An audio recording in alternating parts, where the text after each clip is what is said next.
السلام علیکم ناظرین۔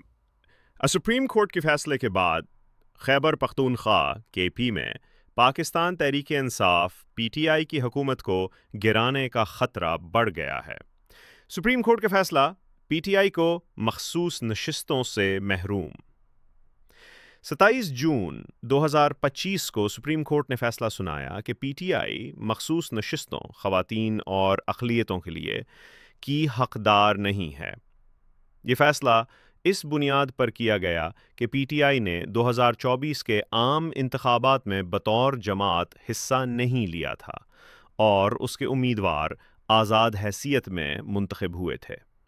اس کے نتیجے میں خیبر پختونخوا اسمبلی کی 25 مخصوص نشستیں 21 خواتین اور 4 اقلیتوں کے لیے خالی رہ گئیں۔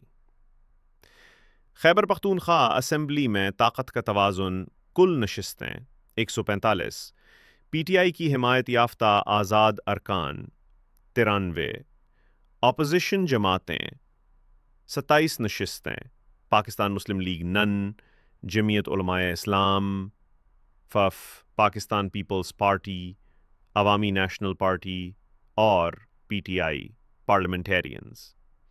اگر مخصوص نشستیں آئینی طریقے سے اپوزیشن کو دی جاتی ہیں تو ان کی تعداد 52 تک پہنچ سکتی ہے۔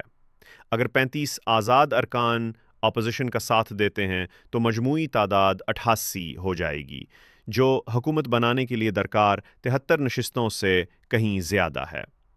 حکومت کے لیے خطرات: چونکہ آزاد ارکان کسی سیاسی جماعت سے وابستہ نہیں ہیں، اس لیے اگر وہ حکومت کے خلاف ووٹ دیتے ہیں تو ان پر آئین کے آرٹیکل 63A کے تحت نااہلی کا اطلاق نہیں ہوتا۔ یہ قانونی خلا اپوزیشن کو حکومت گرانے کا موقع فراہم کرتا ہے۔ ای آئی کا رد عمل: پی ٹی آئی نے اس فیصلے کو آئینی، عدالتی روایات اور انصاف کا جنازہ قرار دیا ہے۔ پارٹی کے چیئرمین بیرسٹر گوہر خان نے کہا کہ یہ ایک بہت بڑی ناانصافی ہے۔ سپریم کورٹ کے فیصلے کے بعد خیبر پختونخوا میں پی ٹی آئی کی حکومت کو سنگین خطرات لاحق ہیں۔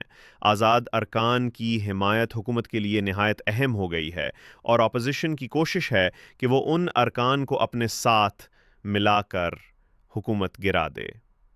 اللہ حافظ۔